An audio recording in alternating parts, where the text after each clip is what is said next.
because there is something that I learned on the last years. Right. We don't have good or bad candidates. You have good and bad fits. I can important to show what you have behind the resume. You show that what you have behind the lines.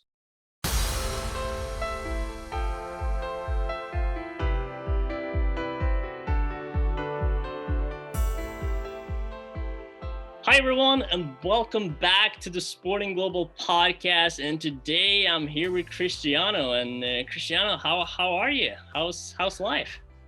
I'm fine. Life is very good. Thanks for your invitation to be part of this podcast. I'm very excited to make this conversation with you. Thank you for the invitation. Absolutely, it's our pleasure having you part of this. And I mean, like, you have such a vast experience in the recruitment space and tradition, of course, like that into the sport industry. And there's a lot of stuff there we're going to tackle into today, giving like some insights, digging into your brain a little bit, but first and foremost, it's just going to be a fun conversation, about your experiences, what you've been up to, for the last, 10, 15, years, digging a little bit back. And I think it's going to be a lot of fun. And for those of you that are tuning in, make sure to like the video, subscribe as well to the YouTube channel, because every week you will get key tips, from leaders like Cristiano, sharing his insights, his tips. And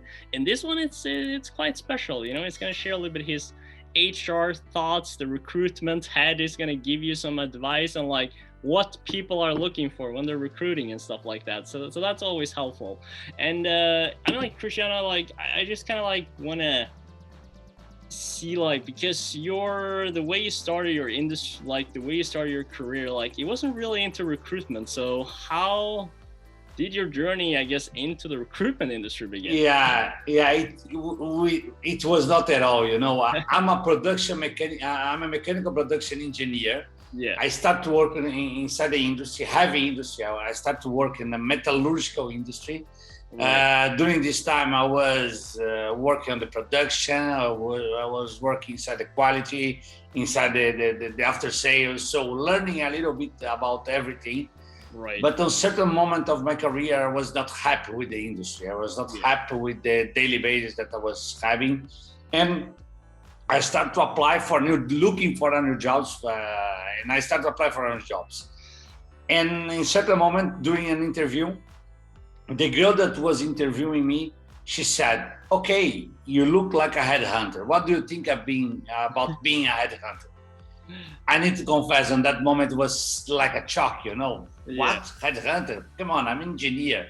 What I'm thinking that I can be an HR guy. Right. But that kind of question makes me curious about it. And I said, okay, let's move forward on the process. And after, I do not remember how much, but after some interviews, they proposed me to join the company. It was a big company that I decided to join. And it was something like I found myself inside this career. And I'm working as a headhunter for the last 16 years, moving abroad, moving inside on the beginning Brazil, after this Latin America, now Europe, now working globally. So I'm very happy with this change on my career. Yeah. And it was very good because I always like to deal with people, deal with people is something that's challenging. Or every time that you can change some people's life, changing for their jobs, making them happy, dealing with a lot of things like salaries, history of life, sometimes changing country to country, city to city. So it's very challenging. And I like this, talking to people who understand what the other things are thinking. And that's me. I'm here working as a headhunter. I think it's fascinating too, though. Just also like I have to like make a comment on the whole. You look like a headhunter. What does that even mean?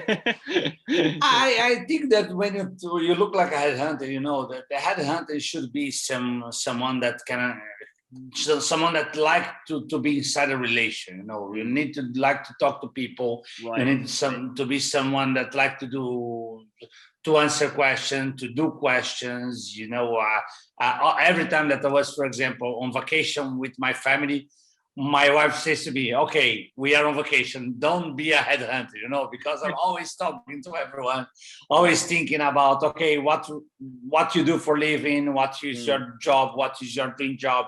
You are always making questions. And I think that on my personal side, I've always been curious about everything.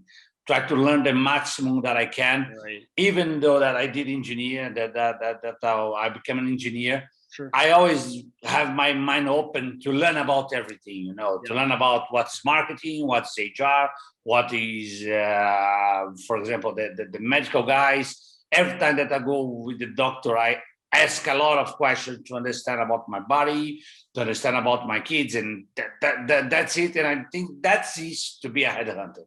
You need to like people, and you need to like to talk. Well, I mean, like, I think you just literally changed a lot of people's impression of what a headhunter is. And I think that's a really important thing. Like, it's like being a networker and a communicator, in a sense. First, there's a lot of people in sports that they're just like, I'm good at networking, I'm good at like communication, like headhunter is a way. Or like, there's a lot of options that I don't think people like, people always have their boxes and like their impressions of what things are, and I just like when you were just saying this, I was like, we have to like just explain, okay, networking, communication. So there's a lot of potential there. That's it. You need to use your networking, you need to build your network, and you need to communicate, and you need to link the dots. Every time that you have a very good candidate on your hands, you need to think about what I can do with this candidate. Right. Is this candidate good enough for that kind of company? It's, of course, if I know someone inside that company, I can link the dots between the candidate and the client. That's the headhunter life. Thinking. That's it. We are always thinking about how to solve problem, to bring solution, and to join people together. It's very similar to the sport in the industry. Yeah. No, for sure. And I guess like at what point though, and I guess like in your headhunter career, did you kind of like start including the sports sector and sort of like transitioning more into sports roles? Like where was on and how was that epiphany coming to life, I guess? I was working as a headhunter for a long time, and I was thinking about how to change the way that the traditional industry are doing. And I started thinking about, and I always love sports. I practice sports every day. And I have a lot of good friends that are inside the soccer world, Some of them are football players, some of them are working as CEO of clubs. So I have a very good relation inside the soccer world. Yeah. And I start to see that sometimes they are so traditional, like, okay, I know this big guy inside that big club. I will contact him to send him the best candidates.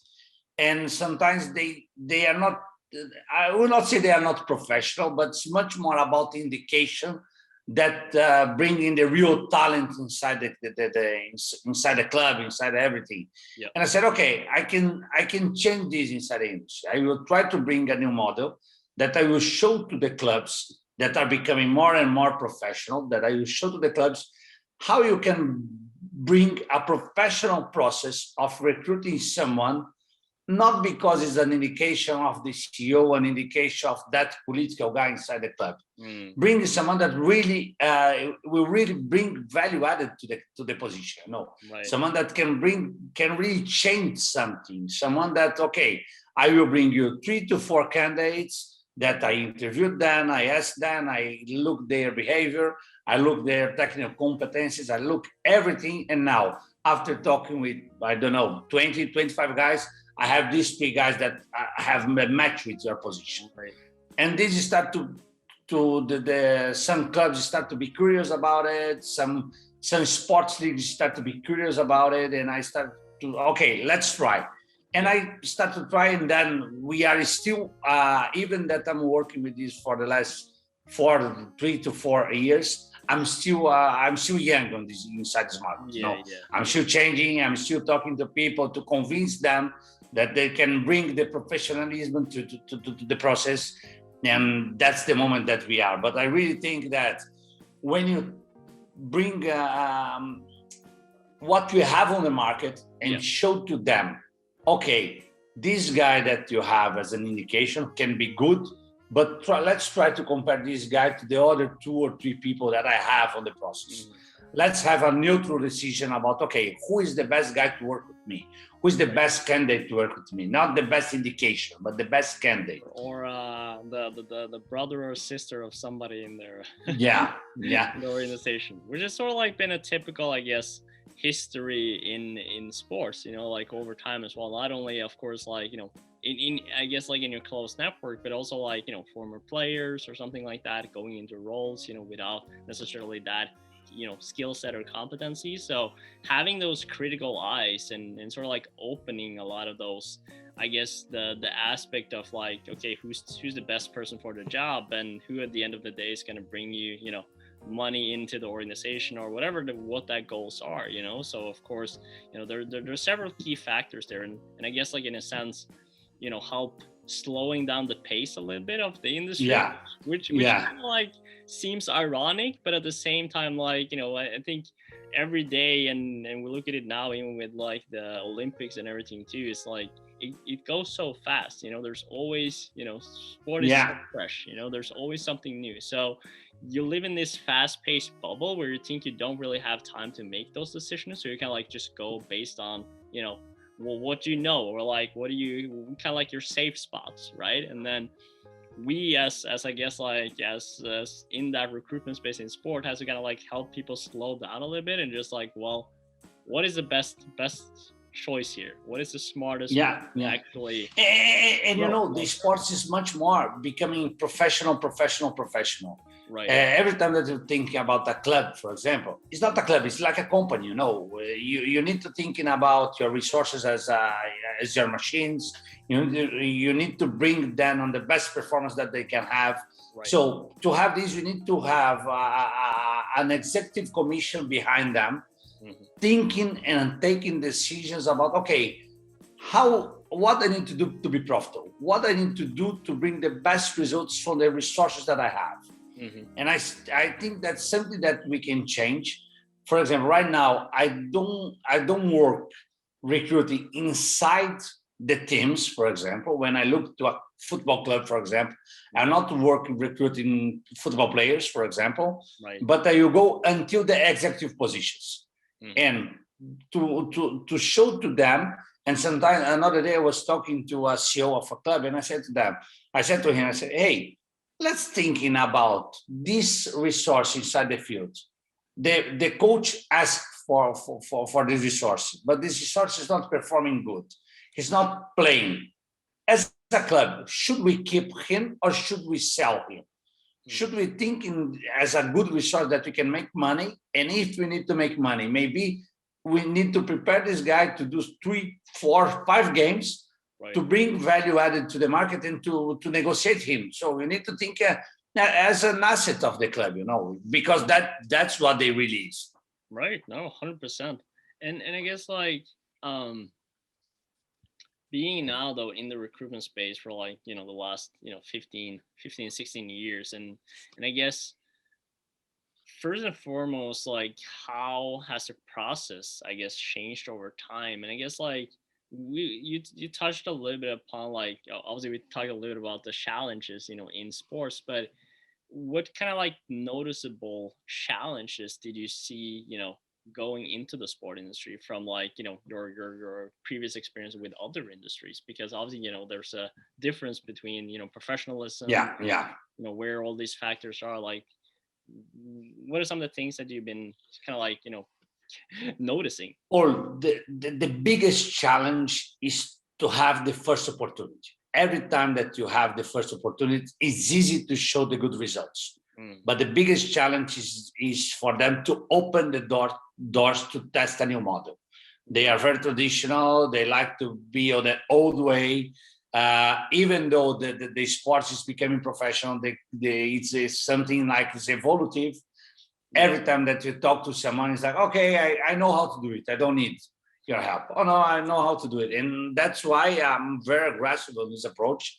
I always say, okay, you don't need to pay me in advance. Just pay me when you close the position. Right. If you are satisfied, you pay. If you're not satisfied, you not pay. That's right. That this kind of aggressive approach change a little bit. No risk. You have no risk. You don't pay anything to test me and to understand what kind of value add I can bring to you. Sure. If you are happy, you close the position and you pay me. If you are not happy, you will not close the position, not pay me, because I really trust on the judgment of my team about recruiting and talking to people. And if you have a very good briefing about the job description, what kind of responsibilities the owner of the position will look for, is very easy. Not easy. I'm not menospreciating things, right. But it's easy when you have some experience to find this kind of behavior on the candidates that you are talking to. Right. It's easy to understand. It's easy to make questions. Of course. I'm saying that it's easy because on my career I have more than 10,000 interviews. So that's why for me, it's becoming natural, like a conversation, to understand what are the behavior of the candidate that we're talking to. You know, we need to understand things. And of course, the good thing is to be neutral. You know, I can talk to 3, 4, 5 guys and say to the owner of the position, hey, this guy have these and these and these as a quality, but take care about these and these points. And it's easy to show after some interview by competencies or something like that. It's easy to understand and show, okay, here, this is the market, and on the market we have these 3 guys that are amazing for what you need. Yeah. And that's everything related to what they need, because I can bring a lot of good guys, but if they do not fit with the position, doesn't make sense, you know. Doesn't make sense at all. And I guess like, if you look a little bit into your role now as a GM for Global Talent HQ, like first and foremost, like what is the core business here, and I guess like. And what would you say are sort of like the recruitment policy, I guess, of the company too? Because obviously, being a headhunter in a recruitment company is like, okay, well, what essentially is that policy, and what is the core business looks like? The core business is to work doing recruitment for companies. I do not work with the candidates. I do not receive any money from the candidates. My core business is to work for companies. Right. And I'm trying to bring a new model, because I used to work with a very traditional companies, very big ones, listed on the London Stock Exchange, for example. Right. And after a lot of years, I felt, okay, they are big enough as the football teams, for example. They are not open to change. They are not open to change their mentality. They are keeping doing the same. Yeah. Once that they have a lot of people inside, it's easy to keep the results. Mm-hmm. But I said, okay, I need to bring a new model, and I'm using the good side of the pandemic, if there is one. I don't think that there is one, but the good side is the pandemic bring us to the technology era. Right. So we can using this kind of video networking. We can use these kind of things so you are in another country as me. So we are talking, have a very good conversation to bring a model that I will drop down the boundaries. So I will really work global. I will not work in Portugal, in Brazil, in Spain. I will work globally. If you are looking for someone and are open to bring the best candidate, I will find the best candidate, no matter where the best candidate is. If he's in Asia, if he's in Africa, if he's in South America, I don't care. I will bring you the best candidate that you are looking for. Right. And that's something that it's the core. It's to do recruitment with no boundaries on a disruptive way. And why I'm being disruptive? Because I need to understand what are my client needs. If I understand what my clients is looking for, I will be very assertive on the process.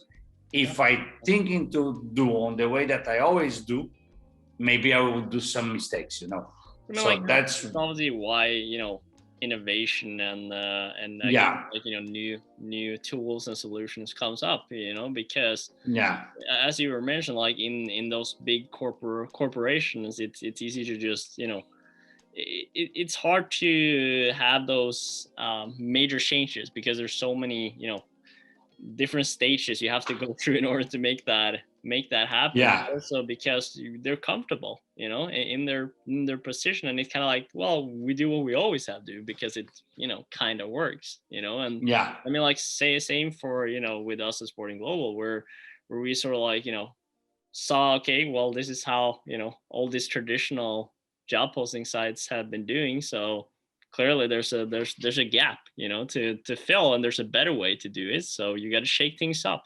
But as you said, like, when you're shaking things up and you do something different, like, it takes time, and you got to kind of like build that credibility and trust. And then, as you said, like, yeah, you got to trust your team and the solutions in order that, okay, you can make it happen, and then prove that, of course. And that's yeah, the fun journey too, and for each approval, you get a little bit closer, and you get a little bit further, and that's the fun game. Of course, like, we're two different solutions in the space, but still, the challenges and some of the needs are yeah. are, are still are still the same.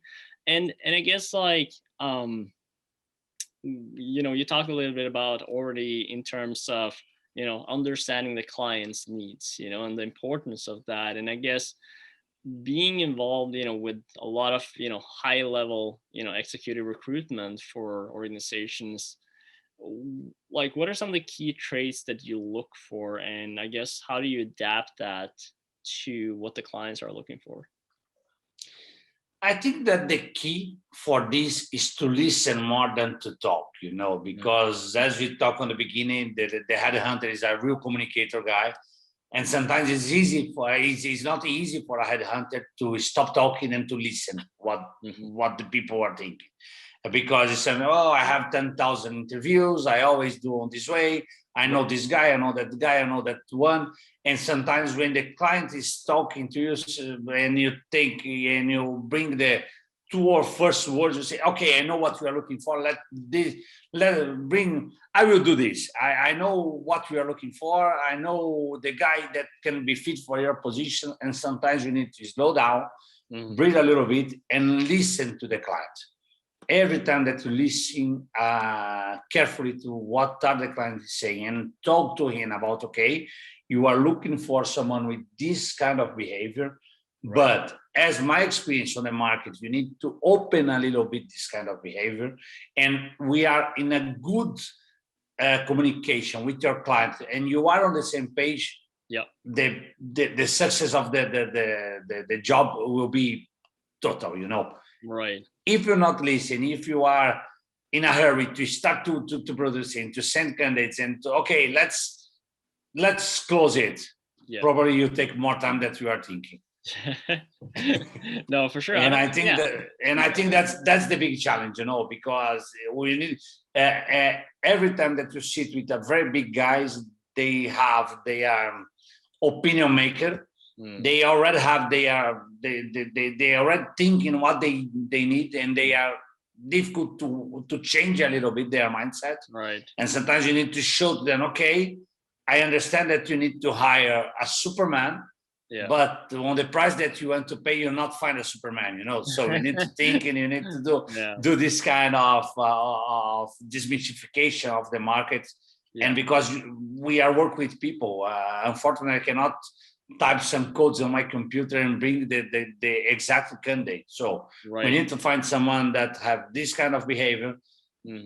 Once you found the candidate need to be part of the process. If they don't want to be part of the process, okay, you have the best candidate, but they don't want to change, they don't want to Right. listen, what will you do? So there is a lot of variables that you need to manage to have a successful process and to close a good position. No, it makes a lot of sense, and I guess also from your side, right? Which sort of like, how, as you were saying, like, okay, I have 10,000 interviews, and I have, like, this large pool of people, right? That you're like immediately started like thinking, oh, okay, this person could be good, or this person could be good.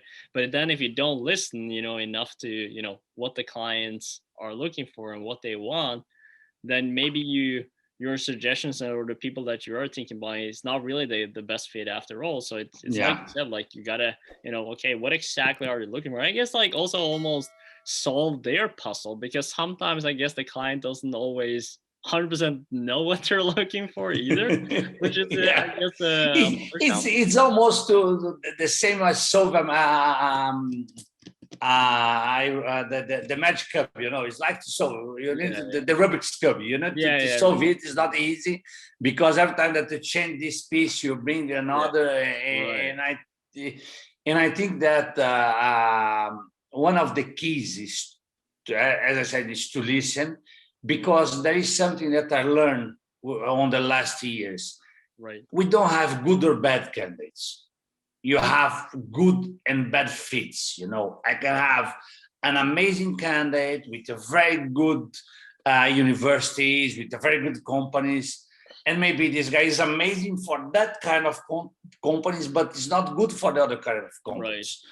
So that's what you need to think. I don't have good and bad candidates. I don't have good and bad careers. I have the candidate that fit with the job.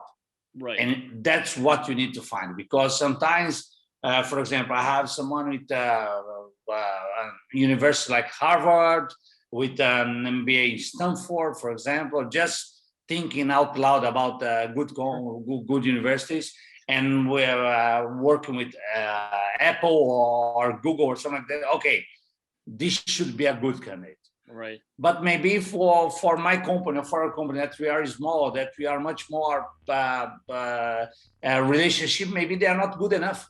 And we need to bring someone that have another kind of profile. So we need to balance these and need to thinking about, okay, what kind of candidate I should find for this kind of company. Mm-hmm. Once I find a good candidate for this kind of company, they are the good fit. No, it's extremely important talking about the fit, right? Because not only like based on your skills, but also about your values, right? And like these people's values and the organization's value, because at the end of the day, it's about creating value at the organization. And I mean, like, since we're talking about sports, we might as well kind of like, relate that to players too, where I mean, like, the best possible player, but say like, why did Ronaldo go to Real Madrid and not to Barcelona, and Messi vice versa, right? I mean, like, Messi was in the Barcelona early, but at the same time, like, it's a values thing, it's a personality, it's like these. No, the example that you bring, for example, we have a guy working playing at Barcelona right now. That's an amazing football player. That is Griezmann. Mm-hmm. And he's not doing good in Barcelona because he do not fit with the culture of the club. Right. He do not fit with the other players. Yeah. So no matter if I have an amazing guy, remember on the past, the Real Madrid, when they have the Galactic guys, a lot of stars playing together. Yeah, I remember. Like, man, it was not like it was. Yes, Zinedine Zidane, David Beckham, Roberto Carlos, only big stars, And it was a crazy team. They on didn't. Paper, it was crazy, but on the field, didn't work. Didn't work because inside a company you need to have the main star. We need to have the guys that will carry will carry the piano. We need to have the guys that we're thinking about. So we need to do a mix about profiles and behavior to have the best fit. Yeah, 100%.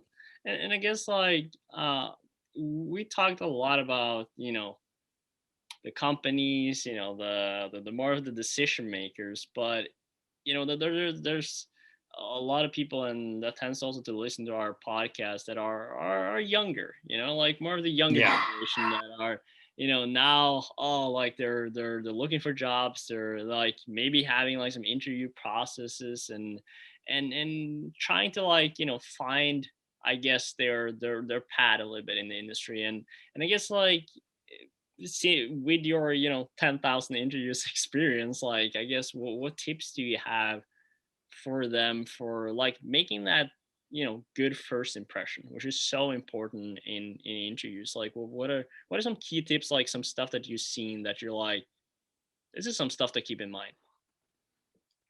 I think that sometimes they are they stick to their CV, they stick to their career, and sometimes their career do not have a so amazing experience or something like that.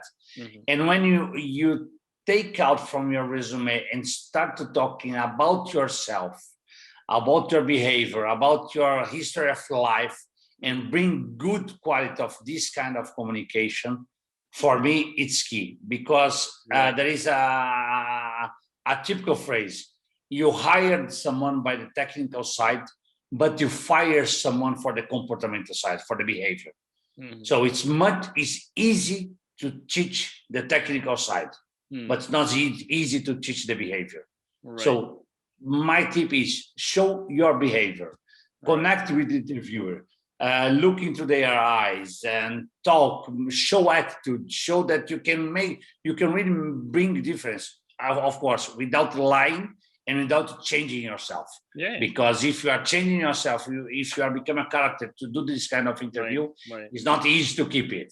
So, but thinking about how to change your behavior, bring energy, show that you can really make the difference, show that you really want this, bring bright from your eyes. And if you have this kind of behavior, it's quite sure that you'll find a good opportunity.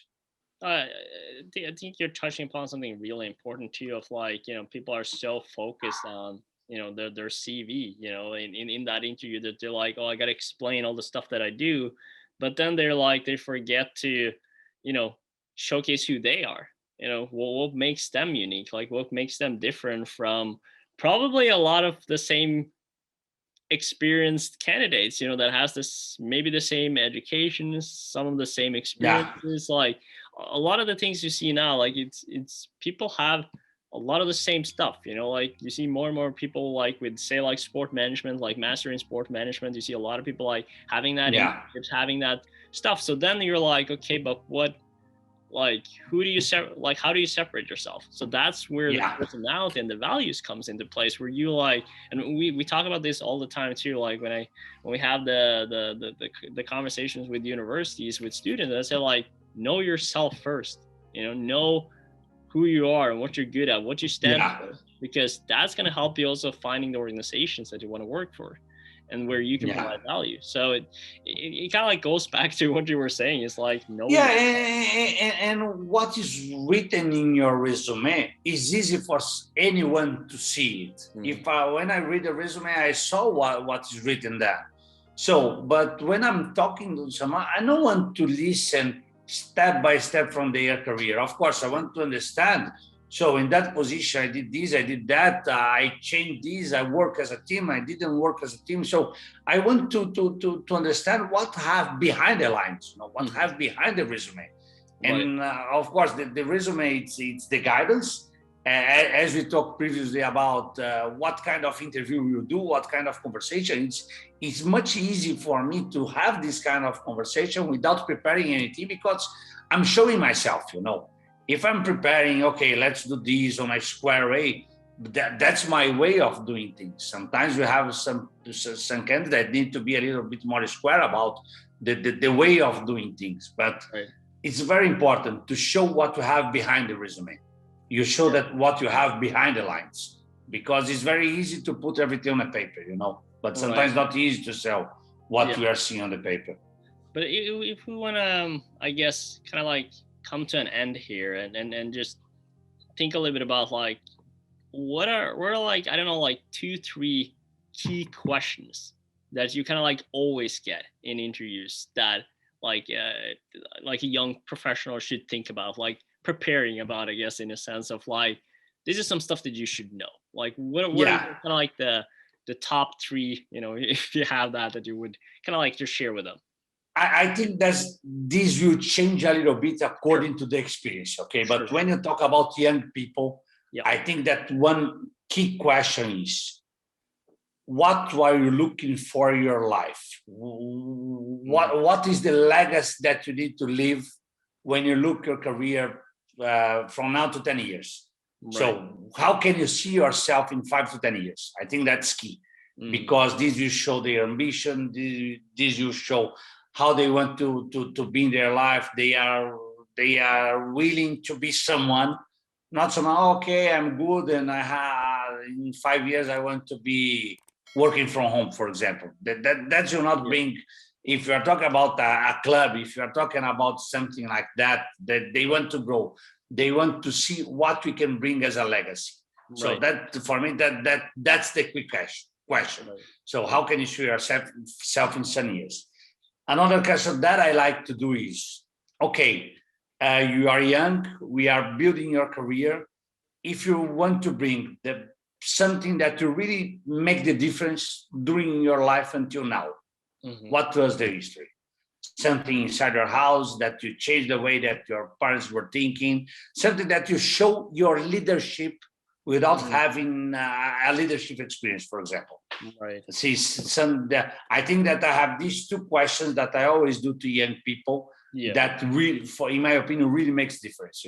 Right. When you have someone, there is a lot of people with an amazing history of life that they really made a difference on their family lives. So when they bring this kind of conversation, it's very good to see how they will react under pressure, how they will react under good decision, how they will react when they need to come to the responsibility and take the decision. So it's something that really changed. No, I think it's a perfect way to kind of like just wrap this up. It's like finishing up with like some two key questions that all these people have been listening, just like, this is some stuff I got to work on. Start thinking about that. And of course, like if you're still with us, maybe write down in the comments, like what is one of the challenging questions that you have received during an interview, so we can see in the chat there. So make sure to type that in below so we can take a look at that, because that would be really cool to see, like, what is a question that you remember that you're like, this is something that I should have practiced on, or this is something that I really remember from an interview. And I think it's good because then people can like, oh, that's something maybe to think about, and that's something to learn from, because at the end of the day, having a community here where we can learn from each other, where obviously this is not interviewing you, Cristiano, so you can share your insights with all the young and upcoming sport leaders and professionals out there. So I would like to thank you so much, Cristiano, for taking the time. I don't know if you have any final remarks. No, I think that the only final remark, thinking about how to prepare yourself, sometimes there is a lot of things that the people used to read and say, okay, I will prepare myself on this way. And there is something that you need to thinking about, because it's very common to receive this kind of question. Tell me about your strong points and about your weak points. I don't like this kind of question, but it's quite common on the market. Yeah. And normally they say, oh, I'm a weak point, I'm perfectionist or something like that. So don't go on this way. When you need to thinking about this, try to bring something that's not the usual, but something that's real, not being perfectionist. Being perfectionist is good or weak point. I don't know. I think that if you will stick to the perfectionism without taking the action, it's a weak point. But if you are perfectionist and bring the action together, it's a good point. So we need to thinking about a mix. Don't go to the formal way, to the that you read on the Human Resources magazine, and thinking about your life to bring about maybe not the weak point, but on the past, I take this decision that in a mature way right now, if I was take the decision, I will change the decision. I will go on another way. So this will show your maturity. This will show that you can take another judgment about something that on that moment that you're not mature enough, you didn't, but now you're doing it a different way. I think that's much more clever, much more smart to bring this kind of conversation. And it will make the interviewer much happier to listen this kind of things, unless to listen, I'm perfectionist, I'm stubborn, or something like that, Right. No, I couldn't agree with you more. And with that, Cristiano, once again, thank you so much for taking the time. It was my pleasure. For listening, I hope you enjoyed the episode, of course. And as always, if you haven't already, Make sure to like the video, subscribe if you haven't as well, because every week you get key tips, from, it could be from headhunters, it could be, from CEOs, it could be, whatever level in the sport industry, from different kind of organizations, brands, teams, leagues, they're sharing their tips and insights with you. So don't miss out on that. And like I said, write your favorite, or I don't know, the least favorite question you got in an interview one day, and we'll take a look at that. Maybe even Cristiano will take a look and answer some of it too. That could be cool. Feel free to contact me on LinkedIn or whatever you find me on the social media, and I will be more than happy to help anyone. Awesome. Well, thank you so much. And as always, we're gonna finish up with some Norwegian. I don't know if you're ready to learn some Norwegian, Cristiano. Let's try. Awesome. Yeah. So with every video we do, we always finish with "Vi snakkes," which means "see you later" in Norwegian. Okay. Can you repeat, please? Vi snakkes. This not guess. Yeah. Yeah. You got it. Okay. All right. Thank you, Cristiano. Thank you. This not guess. These nuggets. Awesome. Awesome. Bye-bye.